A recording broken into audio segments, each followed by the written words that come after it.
Hi, I'm Emily Bermes, and this is 120 Seconds to Better Leadership.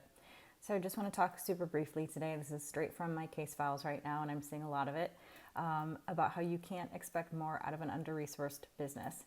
So what do I mean by that? It can be a couple things. I see this quite a bit in private equity, where they come in and they demand, better margins, but invest less. Some of them do. Some of them don't do it this way, but some of them do. And so they drain the organization of resources. They push down on costs and demand more margin from their folks. And that can work for a short period of time. It cannot work for a long period of time.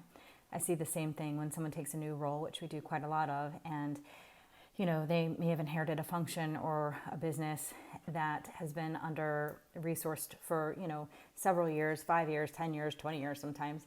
And, the purchasing organization expects more, same thing, more margin, more profit. And again, it only can last for so long. So by under-resourced, I tend to mean either the organization has not been given the infrastructure that they need to be successful. So supply chain, IT, I hear about all the time.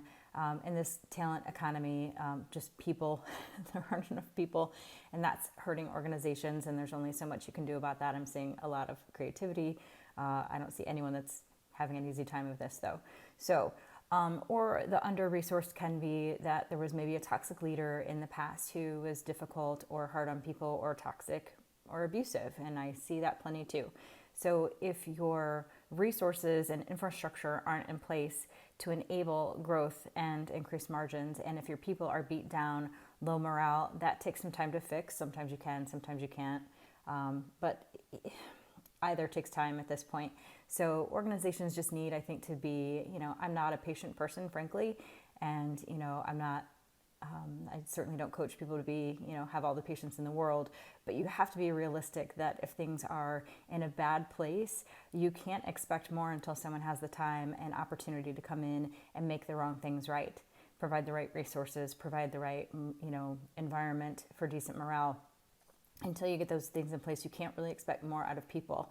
I think the expression is you can't get blood out of a turnip. So organizations, I think, need to be more realistic about what humans are and are not capable of, given the resources and the state of mind that they're in, and understanding that if things are in bad shape, you need time to clean that up before you can push people to move faster and further, which they can, but not overnight.